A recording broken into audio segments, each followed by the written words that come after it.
I woke up at 2:45 in the morning and I was like half awake, half asleep. And all of a sudden I had this experience where I felt like my soul was expanding and extending beyond the limits of my body and more and more rapidly, like growing in size to like the size of the universe.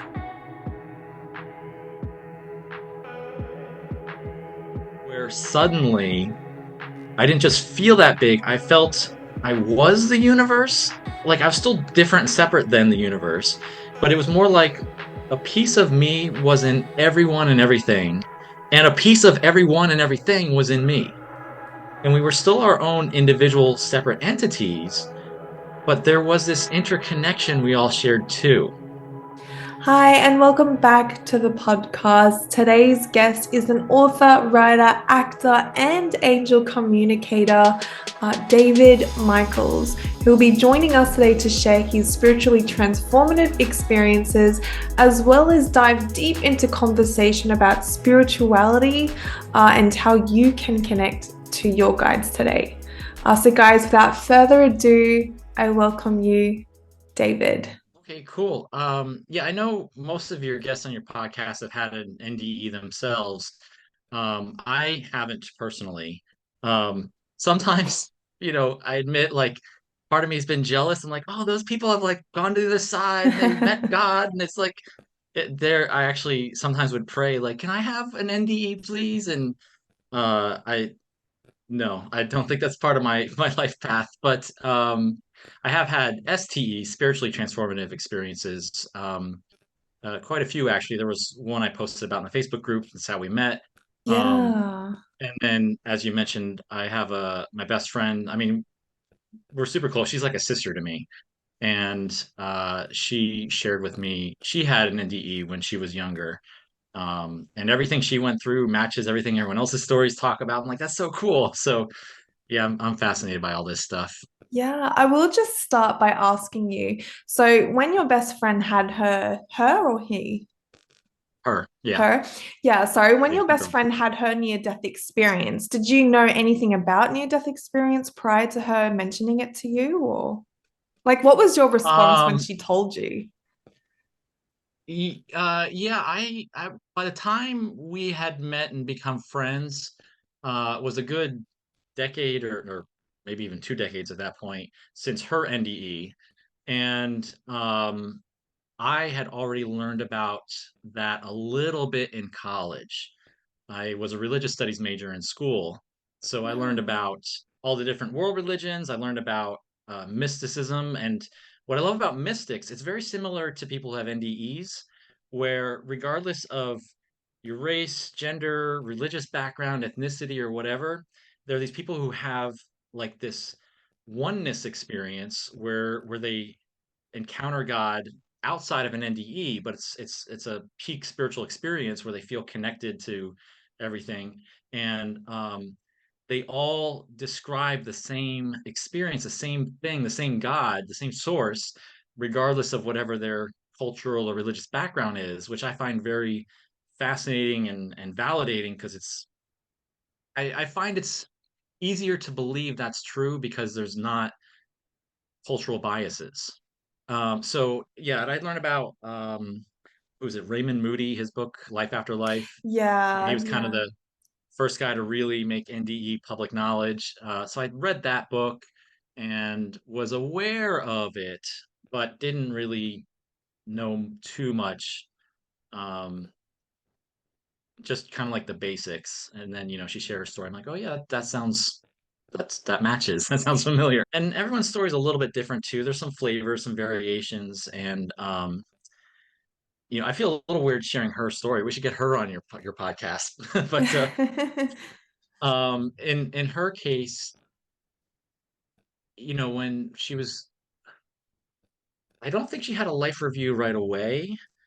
Um, but she was asking about there had been someone in her life, a stepfather, who was very mean, very abusive, very toxic kind of person. Um, like it sounds like intentionally, maliciously so. Mm. Like sometimes people are like unconscious, they don't realize what a jerk they are. Um, this guy seemed to not be a good person, and it hurt her a lot. And she was like, "Is he punished? Like when he dies, like is he going to go to hell or something like that?" And the angels or spirit guides, whoever she was talking to, were saying like, "No, it's not about punishment. It's about learning and growth." And what would happen in a case like his is he'd go through the life review process and feel how he Mm. made everyone else feel. Right, And right. if he learns, if he develops empathy, if he feels remorse for that, then there's hope and he can grow and he can become a better soul.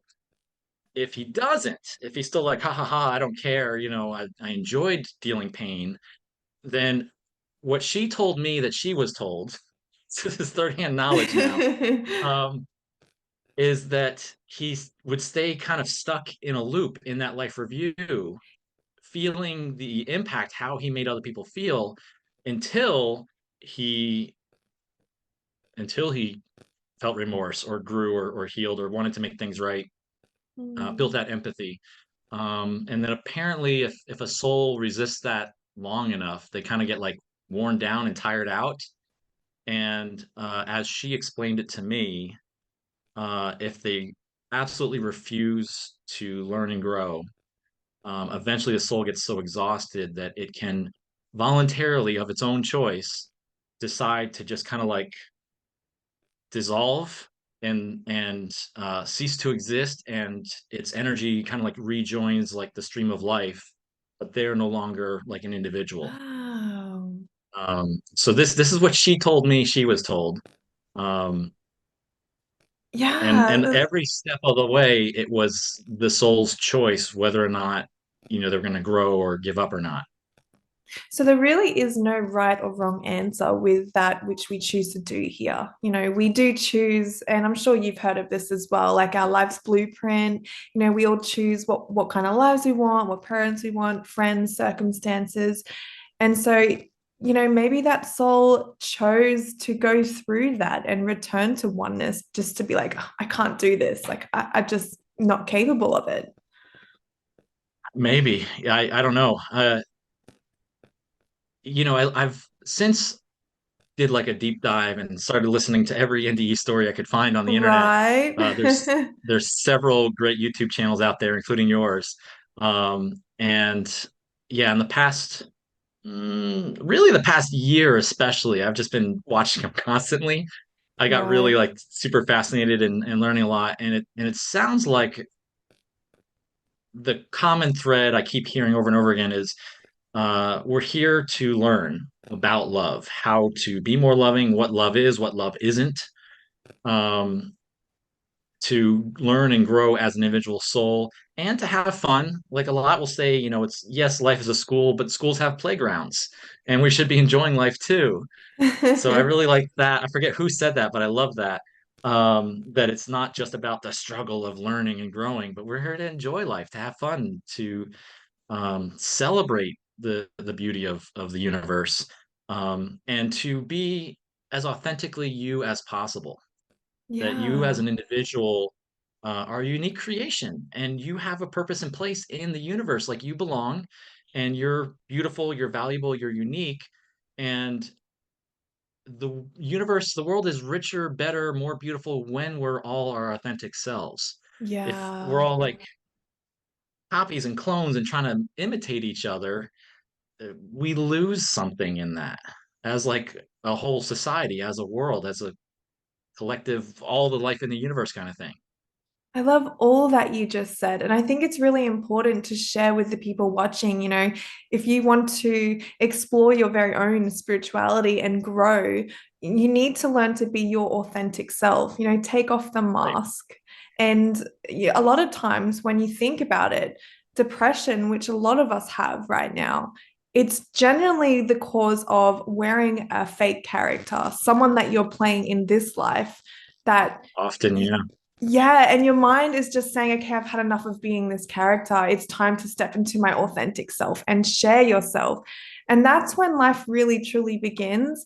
And this is some of the things that I'm learning, along my journey with my guests who come on here.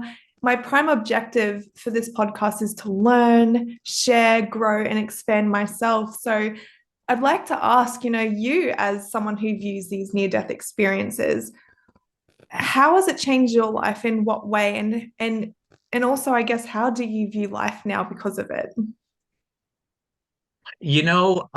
It's been a journey for me with some ups and downs. So, in the beginning, it was fascinating and inspiring, and I actually like looked at the world through new eyes. Like I noticed little things in the world that I just kind of overlooked before, and I'm like, wow, that's really beautiful. Like just simple things out in nature or whatever. And I found it easier and more inspired to just kind of love everybody because I realized like, we're all on this journey together and everyone's soul has maybe a different purpose for being here or a different stage that it's growing through, but we're all heading in the same direction. And it's all about being our authentic self and learning about love. And by the way, I want to mention real quick while I'm thinking about it. When we hear the message, we're here to love, that applies to others and yourself. And I have gotten caught up myself in the I love, love, love everybody else, and I'm here to serve and help everybody else, and start to sacrifice myself in the process. Right. And I'm not uh, loving myself to the same degree or even close that I was giving to others. Um, or I was suffering while I was trying to ease someone else's suffering, and that's out of balance. Mm, And I I mean, I guess we'll get into this when we start sharing my STE stories, but one of the spiritual gifts that I've had since I was very young is being able to like telepathically hear God and angels. So it's wow. not like an audible voice like I'm hearing yours. It's more like um, a thought bundle, a thought packet That's that I awesome. the way I usually experience it, like I feel it in my heart first, in my heart chakra, and then the information goes to my brain, which then like kind of reads it out so I can hear it as a thought in my head. But it's really just like a instant telepathic bundle of information, a message right away. Would you say it's Uh, kind of like a daydream and like say you're just standing there doing dishes or something like that, and you might just get sort of a daydream where you then interpret that and it makes meaning to you, or is it a little bit more than that? it's not like it's not like a daydream for me. Um, it's more like having a thought, like with your own thoughts, you'll hear yourself talking to yourself sometimes, and especially if like you're torn on making a decision and you're talking back and forth or whatever. Right. It's it's like a thought like that. It's like a voice in your head, but the difference is it's wiser than me. It's Awesome. more patient than me. It's more peaceful than me. It's more unconditionally loving than me. It's always gentle and understanding and compassionate. Um, like or so here's an example story, an illustration. I was a little kid, I don't know, maybe 10 years old or younger, and I don't remember what it was, but I got into some kind of fight with my parents, and I was like talking back to them, and they scolded me and sent me to my room, and I, had a little tantrum, and I'm all upset, and I go to my room and throw myself on my bed. I'm like, this is so unfair. They're so mean, whatever. And I had my little kid tantrum for 10 minutes or so and started to naturally calm down. And once I'd gone through that emotional process, there was this gentle voice, this loving, peaceful voice that I've recognized now as understanding God or angels talking. And it just very gently, very nurturing, very lovingly said, hey, David, in this case, your parents were right, and you should actually go apologize to them. Oh, And I'm like 8, 9, 10 years old, whatever it was, and way more maturity than I should have had for my age. And I actually like stuck my head out the door, and I'm like, "Mommy, Daddy," and they're like, "We told you to go to your room." I'm like, "I'm still in my room. I just wanted to say that you were right, and I apologize." And they were like stunned. They're like, where's this Wow. coming from? So it always comes with peace. It always comes with unconditional love. It's always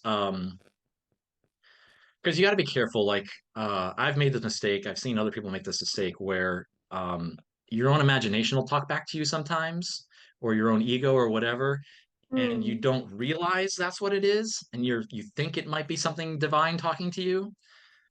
So what I look for now is just, is it coming with that feeling of unconditional love, of peace, of calmness? Like if it causes more anxiety, if it makes me more angry or more sad or whatever, I know that's not God talking. Right. Because real God always, even when I'm in the wrong, even when real life circumstances, like I'm going through real problems, it's always calming, it's always reassuring, it's always supportive, it's always loving every single time. And it'll have a wisdom beyond your own years, even as an Wow. adult. That's absolutely beautiful. Thank you so much for sharing that.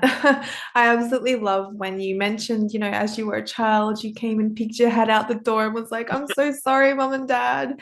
It just reminded me of my daughter the other day. I don't know what came over her. And I recorded it and I put it on Instagram. And she decided, I'm going to go make eggs. She's 5. She gets a chair from the table, pushes it into the kitchen, grabs eggs out the fridge, just cracks 3 eggs in a cup, mixes it on her own. And I'm like, she's never done this before. She's never done that before. And then Awesome. she got the pan out, put the oil in the pan, and did everything in the right order and just started cooking eggs. And I was like, I don't know whether to just go along with this or what, but something happened that day. And I often wonder, like, was there an angel there whispering in her ear telling her to do things like that? Like, I don't know. I love Hey, who looking at what knows? my kids do. And how old did you say she was? She's 5. Yeah. I mean, who knows? Like on a practical, like if someone were a skeptic, they might be like, well, maybe she just observed you doing it enough times, and kids are smart and, and observe a lot, and maybe that's where she got it. Or maybe like, who knows? I guess we'll find out in 10, 15, 20 years, but maybe her soul Right. came here to be like a chef or something, and she just like naturally, intuitively has those gifts and that predisposition and that's passion of hers, and her soul came with certain knowledge to begin with. Wow, that's something I didn't think of. Who knows? Yeah, Yeah, time will right. tell. Yeah. Thank you for sharing that. I wanted to ask you the question. So we've learned that everything that you've experienced all comes from a place of love. Obviously, you being that you're Yes. looking into the spiritual reality, Facebook, online, social media, they do talk a lot about the darker side. Do you have any knowledge or any ideas regarding this? Do you believe there are negative entities out there? Do you believe we might need to protect ourselves? What do you think on that? Um, so yes, in all honesty, in my experience, I have encountered what people would call negative entities or demons or whatever. Um, I actually, it's been a while now, but a long time ago, I was a paranormal investigator, like a ghost hunter. I was part of a professional team. This is like before they Right. made TV shows about it and became like popular. Like I You was just part of didn't like this tell little me independent that. team. I've I've had a rich life. I've been very blessed. Very full life. So yeah, we would just investigate places, and they were very professional and scientific about it. Like I've joined other teams where they just like to like scare themselves, and they'll go to graveyards and, oh, I felt something, and they're just having fun. But this group was genuinely trying to learn, what's out there, what's real, what's possible, what can we collect evidence on. And half the team would be what they called the psi sensitive, so the psychic people. So they would telepathically tune in and sense where entities might be and what they might be saying.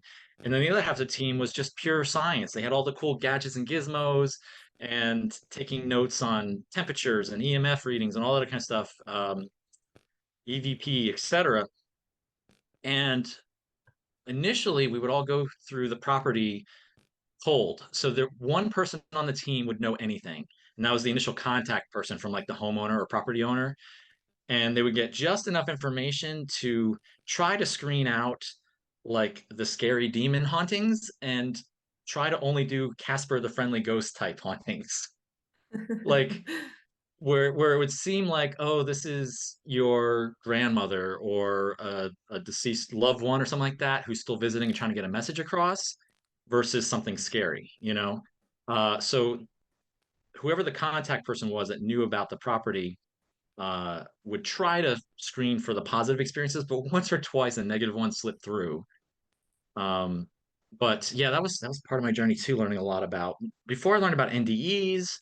See, I grew up Christian, and the religion was a big part of my life, and I very much subscribed to everything within that doctrine and dogma, and didn't believe anything outside of it. So I didn't believe in reincarnation. I believed that the soul was created at the moment of conception, because that's what I was taught. And when you die, it's heaven or hell, and that's it. Um, I was Catholic, so there was purgatory. There was an in-between stage that was a third option, Right. um, but I've always been a truth seeker spiritually. I've from an early age I wanted to know what was real. I didn't want to believe just because this was what I was raised in. Yeah. I wanted Yeah. to know that this was real because I had investigated, I had studied it, I had challenged it, I had tried to disprove it and see if it still held up. And being a ghost hunter was part of that to see like, are ghosts real? Like my parents said no. Um, but a lot of people seem to claim they're there. So I'm trying to keep an open mind. Let's just see what I can learn. And I now do believe absolutely people can hang out in spirit form as what we would call a ghost.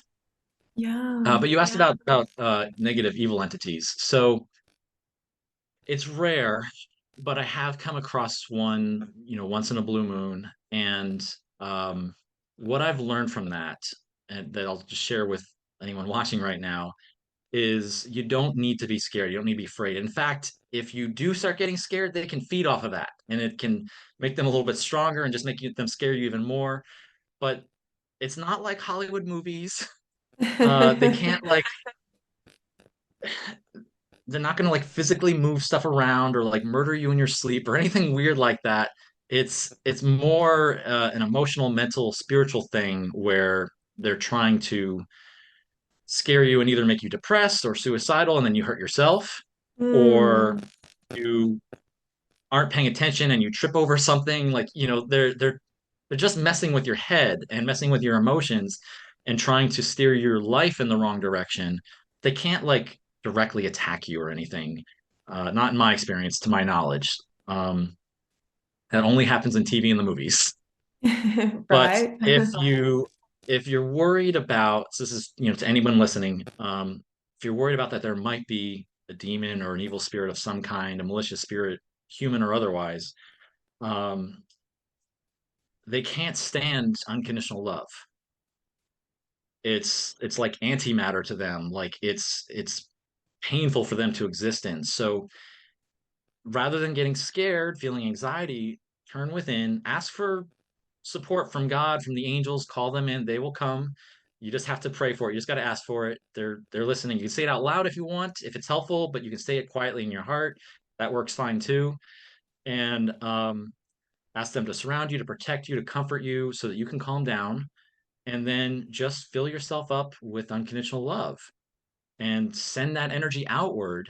And they trust me, they do not like being around that. They will go away. And I really love that you mentioned that because a lot of Christians, I'm much like you, I studied Christianity. I wasn't Catholic, I was Christian. I studied with Mormons, Jehovah's Witnesses, just Latter-day Saints. I've learned with a lot of them to just try Sure. and feel what felt right for me. A lot of them teach that if you're of the light, if you're, Christian, the devil's going to want to cling to you because he has such short time here on earth before he's locked away for, I think, 1,000 years or something. I can't remember the story. You may have to correct me. It depends on which religious mythology you're listening to, but yeah. Yeah, right. But they all say that if you're part of Jesus, then you're going to be criticized, ridiculed. That's where you're going to be attacked virtually, so that you do need to protect yourself, or so I've learned. What are your thoughts on that? I've heard that messaging as well growing up. Um, I don't find that to actually be true. I find that the message itself creates a little fear and anxiety, and that creates Yeah, the opening. yeah. So, look, bottom line, I think we can all agree God is more powerful than the devil, right? So, Yeah. um, if you are aligning yourself with God, if you're connecting with God, God can protect you. You got nothing to worry about. If you ask for the divine support, protection, help, you're good. You're covered. They Angels have been dealing with this for a long time. They know what they're doing. They know what to watch out for. This is not their first rodeo. So you can relax and you can trust. God's there. Angels are there. Just focus on love. Focus on growing. Focus on healing. Focus on making yourself a better person, making the world a better place, and yeah, like depending on which religion you're in or who you're talking to, it's like, oh, the enemy doesn't like that, the devil doesn't like that, and they're going to try to attack you to stop you or whatever. Um, all I can say is if you're focusing on love, you're focusing on gratitude, you're focusing on peace, you're focusing on all positive, high vibration type things, that energy is far more powerful than the darkness. And Hi guys, if you're enjoying this video, please don't forget to give it a like, share, and subscribe. And also, it would be great if you could tag 3 of your closest friends who would find value out of this content. And more importantly, please comment below your thoughts and how you've gone along your journey, as I'd love to hear from you all. But guys, I won't interrupt any further. Let's jump back into the video. and they can't get at you. They can't get close enough. They might hit you in a moment of weakness because we're all human. We have down days and we slip into moments of depression or whatever. Life it gets hard sometimes. But if you catch yourself like, where are these negative thoughts coming from? Like, do I really believe this? No, that's not me. Um, okay, maybe it's a dark spirit trying to like poison your thoughts. Just recognize it and be like, nope, I'm not gonna listen to that. What is the truth? The truth is I'm loved. The truth is I'm safe. The truth is I have a purpose in the world. The truth is I belong to God and God would never disown or abandon me. Period. I love that. And you brought me into wanting to talk about the power of thoughts. And I do talk about this a lot because I would like to say 90% of near death experiences say that when they go to the other side, they are but thought. Everything they think becomes their reality in an instant. They travel at the speed of thought. If they think up a question, it's already immediately answered to them. And so it's very similar here on Earth. Thought is what drives us, it's what creates our reality. And so when you mention that there could be negative entities trying to poison your mind, it's but just thinking to yourself, let that emotion go, let it continue traveling as if it was a cloud in the sky, just let that thought pass by, Right. right? Right. Yeah, yeah. You don't have And to fight it, just release it. Just be like, this yeah. isn't mine. What and just replace it with what is real, what is true. And if it's love, if it's light, it's truth. That's right. Do you meditate at all? Because I do know that you wrote I loved your reaction. Yeah, yeah. Because you did mention you had some out-of-body experiences. I myself have also had multiple out-of-body experiences as a child. Growing up now, I'm aware of it because diving into meditation, I was able to remember some of the things that I know for sure weren't dreams, that places that I would revisit, worlds, things that you just can't put words Right. to. I know that they were out of body experiences. And Because dreams so, are different, like the order of events and things mm, making logical sense or not. Dreams are a beautiful thing too, but yeah, astral projection or out of body experiences or NDEs, it's a definitely different state of consciousness. right. Yeah. And so when I started meditating, I noticed that I was able to almost just like become another version of me. I was able to pull back and observe my own thoughts. Have you ever had a moment where you're like, I don't want to be thinking this. Why am I thinking this song that's stuck in my head? Why am I thinking this this thing that happened like a week ago that I have no relevance to in my life right now. This happening to me has created like an observer effect. So everything I do at this journey in my life is I'm able to observe the way I talk to people, how they react, how I treat others. Have you had any sort of similar experiences like this? Yeah, it's actually a little bit connected to my SDE experience that I promise we'll get to at some point in this podcast. Um, but yeah, I think that's one of the main benefits of a meditation practice that you're describing, like to recognize what thoughts are going on inside you, and then to realize that you are not your thoughts, you are what's having those thoughts. You're the space for those thoughts, and you can be the observer and be like, "Oh, isn't that interesting? I have this thought, whether it's positive or negative or neutral or strange or whatever," and you can be like, "Hmm, I can agree with it. I can disagree with it. I can just acknowledge that it's there and I can release it or I can make peace with it, whatever the case might be." But you realize that you are not your thoughts. Your thoughts Mm, are just something happening inside you. And when you get to that state, it's freeing, it's empowering because you're no longer a slave to whatever's going on in your subconscious mind. right, right. And that all has a lot to do with the programming and the conditioning that we've grown up with in schooling system, embedded beliefs in us of how we should live, how we need to live our lives, but it's just not true. Everything you've been taught, everything you've been programmed to understand is not true. And so when you do go along your spiritual journey, you're like, this is fun. It's also exciting. I get to learn a new way of living. I get to realize that I can create my own reality. I can change my own thoughts. I can go left instead of right today. Like there's so many things going on that it's also exciting. So, yeah, let's dive into one of your spiritually transformative experiences. Sure. Let's get to the juicy part. All right. So the the one I had posted about in the Facebook group that you read and reached out to me inviting me on this podcast, which by the way, thank you. I'm honored. Like you've had some amazing guests on here and I'm honored to be part of that group. Um Awesome. so for me, I've had a variety of special spiritual experiences to, greater or lesser degrees throughout my life, and I'd be happy to share however much we have time for. But this one in particular was a type of out of body experience. I'm still personally, I how do I put this? I'm not sure if I'm doing out of body the way other people are.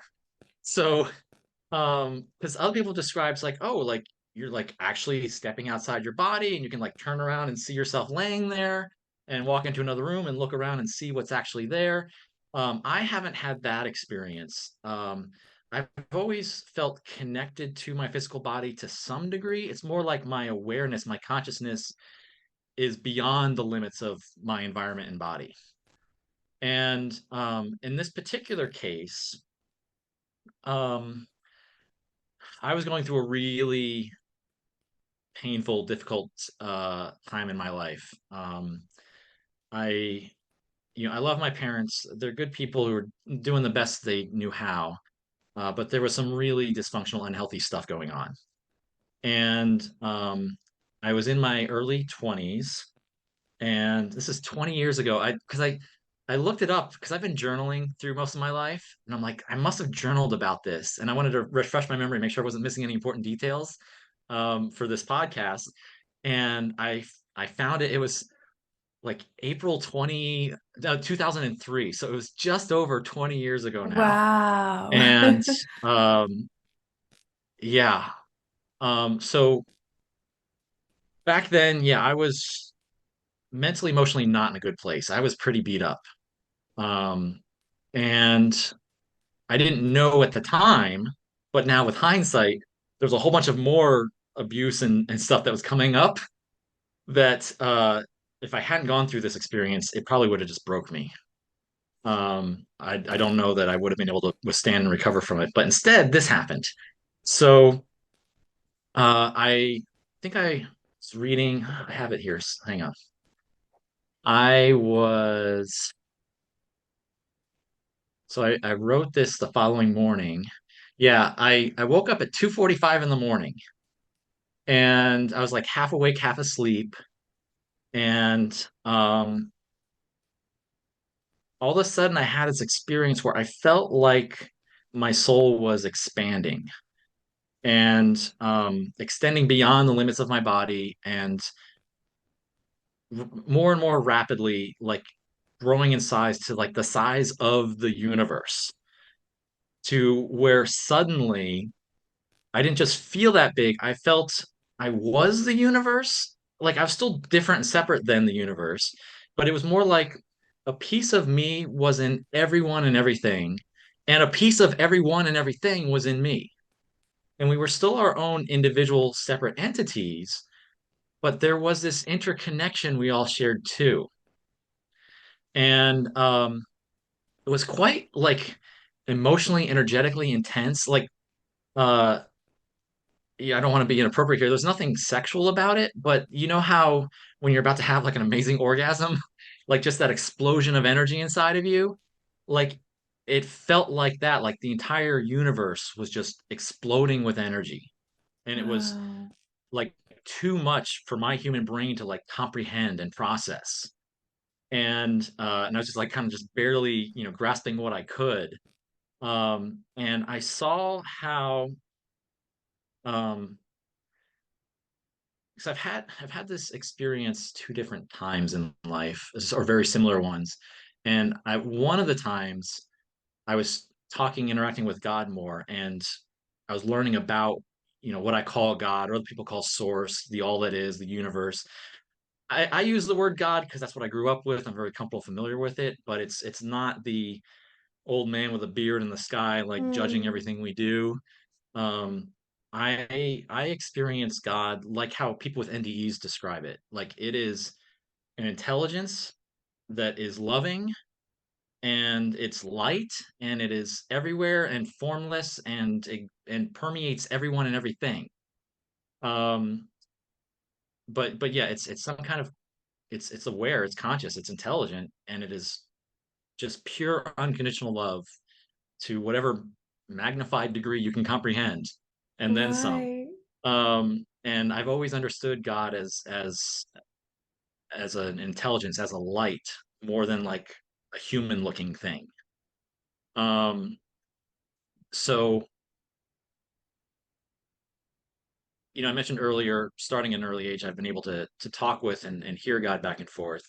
And in one of these experiences where I felt one with the universe, um, God taught me a little bit about itself and how it all works. And I'm gonna have to use like some analogies and metaphors here, but I understood God to be like an oversoul or a master soul, um, like the source of life. And if to visualize it, like imagine like a big circle, and that's God. And then if along the ring of that circle, you drew a bunch of smaller circles where like half of the small circle was inside the big one and half of the small circle was outside of the big circle. Those little circles are us, you, me, everybody else. Those are souls. So to visually represent this metaphorically, um, part of the oversoul, the master soul, the source, is in every single one of us. Wow. But at the same time, we are also our own unique individual expression, extension. Like we get to, with free will, decide who and what we want to be. But um, probably what gives us life, what brought us in, our soul into existence in the first place, is God taking a piece of itself and extending out. Or like another way to think of it is like, you look at your hand, like the hand is God and the fingers are us individual souls. So, the fingers are part of the hand. You can't separate them. The reason the fingers have life and can do anything is because of their connection to God. But each finger can kind of do its own thing, and one finger looking at the other is like, oh, we're separate. We're not the same thing. But if you look at the where they're connected, Right. like, no, we are connected. We are part of the same thing. It just appears we're separate here. So that's one way I comprehend and understand when a lot of mystics or people who have near-death experiences will say, like, we're all one and it's just an illusion how we appear to be different.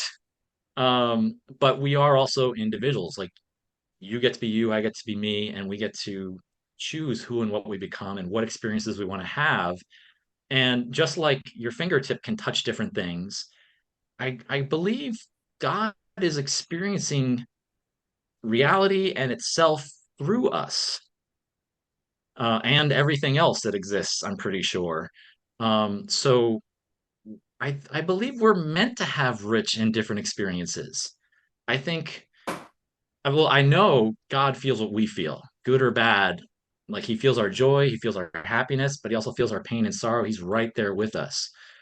Um, and I use the pronoun he because, again, that's just what I'm used to, but I do not actually think God is limited by gender. God is male, female, both, and neither. Can I ask you this question? So you've been Yeah. connected since you were a child. Do you still get messages from your guides now? Do you see them? Do you communicate with them? What's a typical day like for you? Um, yeah, we connect, we talk very often. Especially when, I need something. I'm help making a decision, or I'm going through a hard time and I need some comfort or something like that. But a lot of times just to check in and connect and say hi too. Um, I don't, because there's different clairs, like clairaudience and clairvoyance and that kind of thing. And most people are kind of like strong in one or two and not so much the others. For me, it's I feel like a tactile sensation, and I can, quote here, like I said before, it's kind of like I just receive a thought and then my brain spells it out into human words. Um, so I don't see spirits, angels, ghosts, auras, anything like that. But what I can do is, with my third eye, I can feel at a particular area and be like, okay, there's an entity, there's an energy there, it's positive, it's love, it's light, and I can get the feeling of the energy, and then my imagination will take that information and like kind of visualize something so I can like Yeah, I do that as well. put it I'm there in my so mind's eye. glad. Yeah. Yeah. I'm glad you mentioned Uh, that. so there's different approaches, whatever works for you. Us being in human bodies, we have our five physical senses, and I think our human brains try to interpret spiritual senses through one of the five physical senses. So for some people, it's sight or hearing or touch. I actually met a guy once who did it through smell. It's the only time I've met someone, or at least who shared it with me. And I'm like, really? And he's like, yeah, that's how I read people. So I'm like, okay. Like, he barely knew me when I met him. I'm like, go ahead, read me. Yes, So he smell goes, away. he does like this big inhale over me, and then like he takes a second to process. He's like, okay. And then he starts reading off information that was accurate. So I'm just like, all Right. right, I guess, there's many ways to get the info, whatever happens to work for you personally. Yeah, I've never heard of it like that. I mean, I have heard that you can, walk into a room and smell cigarette, and that's an indication of maybe your grandfather who's passed away is telling you that he's here with you, right? So I've heard of things like that, but not quite what you've just Yeah, explained. this is different, but yeah. Yeah. And I'm really thankful that you mentioned the energies because so since I've been doing this podcast, well, before I've started opening up to these new sensory abilities, when I started meditation, I would start to get precognition. I would have visions of things which would actually happen in a few days in Awesome. advance. And Very it, cool. until the thing actually happened, I would start piecing them together, and then it started happening on a weekly basis. And so that was really awesome. But when I stopped meditating, it stopped happening. So I would start Yeah, practicing. yeah, the meditation is a great practice. So I mean, we should talk a little bit more about that, because meditation, if done right, connects you to yourself better, and it connects you to God and your spirit guides better. And I really do believe that for you to have accurate psychic readings, however that approach is for you, um, you've got to be tuned in. You've got to be connected to your own soul. Because your soul, I believe, how this all works is your soul is what's actually sensing the spiritual information. Your soul is what's perceiving that data. And because the soul's in your body and connected to your brain, the soul can communicate what the soul's seeing. And now your Mm, human brain can be aware too. I don't know for a fact that's how it works. It's just kind of the working model that makes sense to me. Um, but yeah, if that is how it works, you've got to be in tune with, connected to your own soul to get a clear signal, to get a clear message. And yeah. meditation is a great practice to do that. But I also have met a lot of people and friends who are like, I tried meditating and it doesn't work, or it makes me feel worse, Mm, or I can't sit still that long, or whatever. There are, as I'm sure you're aware, many different styles and approaches and ways to right. meditate. Mm, Um, Try them all and see what works for you. And different forms of meditation will work better for certain things and not others. So it's good to kind of get a little sample of all different types and be like, okay, this one's great for when I'm just dealing with a really difficult emotion. When I need to process someone says something hurtful and now my emotions are all messed up and hurt. This form of meditation is great for feeling it, releasing it, processing it, moving on from it. But then, if you're looking for a spiritual experience, some kind of supernatural connection, um, there might be a different approach in your meditation you want to go for. right, right. Like connecting to your guides. Like I, for one, on my journey where I'm at now, I've had these sensory abilities. I can feel energies, like you mentioned. The other day I thought someone was walking up behind me, so I turned around to be like, "What do you want?" There was nobody there, but I felt it, and it wasn't negative, but it wasn't extremely crazy loving. It was just kind of like this neutral feeling. So I Okay. started feeling into these sort of energies. It did start with people. It's now around me, which is really, it's something that I'm trying to get used to. But one thing that I really want to do, and I think this is why it's happening, is I'm learning how to channel. So I actually Okay. want to learn to connect to higher beings. And from practicing this and reading books and watching channelers, and I've interviewed a few of them as well. I'm starting to feel energies around me now. So it's almost like I'm working my spiritual muscles. And it's Yeah. important to share that you can do this because it's happening. Oh, sorry. Almost school And rush. and yeah, and what you just said is so valuable, so important. Yeah. I agree. I think anybody can learn how to do this. Like, um, I'm not like some super sage mystic guru or anything like that. Like I'm a guy. I just maybe part of my soul's plan, why I came to Earth was to have a particular spiritual journey and maybe to tell other people this. Anyone can connect to their spirit guides, connect to angels, connect to God, and not and have it not just be a one-way conversation. Like to Mm, be able to receive messages back. Um, I actually one time asked God why more people don't hear him. yeah. And the answer surprised me. He said just quite simply, lovingly, gently, most people aren't listening. Mm, Most people are just too busy with everything else going on in their life, and they don't take the time to be still, to be quiet, to just be patient, open their minds and hearts to be open to yeah. listen.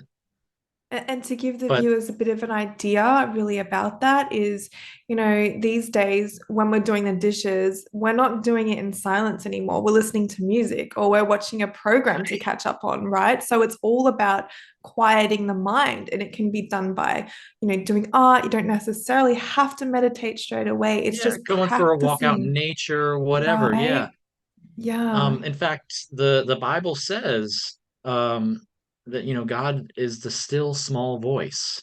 Mm, And at least in my experience and anyone I've ever met, God is not booming thunder from the clouds. God is like more like a whisper. God is more like a gentle nudge that you feel in your heart and your soul. Um, you've got to create space. You got to let yourself be quiet, let yourself be still. And meditation is a great way to get that because most of us have very busy brains, especially nowadays where we're hyper stimulated Mm. at every corner we turn. Yeah. Everything is grabbing our attention constantly, like even phones going off randomly, right? Like our technology is very convenient and really cool what it can do, but it doesn't support a deep spiritual connection currently because it's pulling us in a million different directions. And we need to turn inward, we need to be silent, we need to be still, and we need to develop a practice of listening. And Yeah. um, and for anyone doing that, again, I'm just going to remind what I said earlier. Like sometimes your brain's going to talk back to you, pretending like it's a voice of an angel or a god or something like that. It's very easy to get fooled, especially in the beginning. So what you want to look for is, does this message come with a feeling of peace? Does it come with a feeling of unconditional love? Does this make me feel better about myself, about other people, about life? Does it encourage me to be a more loving person? If your answers are yes, okay, you can probably trust it. It's probably the real thing. If it's making you feel restless, more anxious, more upset, frustrated, whatever, it's probably just your own mind talking back to you. And it's very common. I went through that myself, and you just get better with practice telling the difference and discerning it. It's just one of those things you guys learn through experience, in my opinion. Awesome, awesome. Well, I do have to end the podcast, David, and I really do appreciate and I'm just so happy that you came here today to share your story and your journey. But David, I would absolutely love for you to come back again and share some more of your wisdom and just have another good conversation.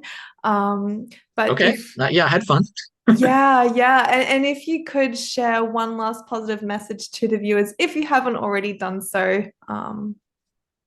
Sure. I will share a message that during a hour long deep meditation where I connected to God, and God gave me a message to share. So here's my opportunity. So um, I was asked, God asked me to let people know that He loves them, like plain and simple. This is a message a lot of NDEers will share too.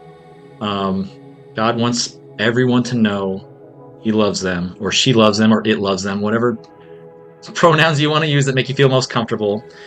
And um, that God would never disown or abandon anybody. Like go back to like the hand metaphor. Why would He cut off His own thumb? You and I and every one of us are a piece of God. We're a part of God. We are loved by God. He wants a relationship. He wants to be connected. Whether you're a good person or a bad person, whether you're struggling to learn or you're a super fast learner, whatever the case might be, it really is unconditional love.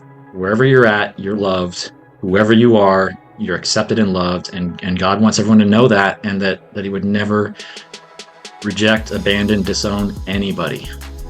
Period.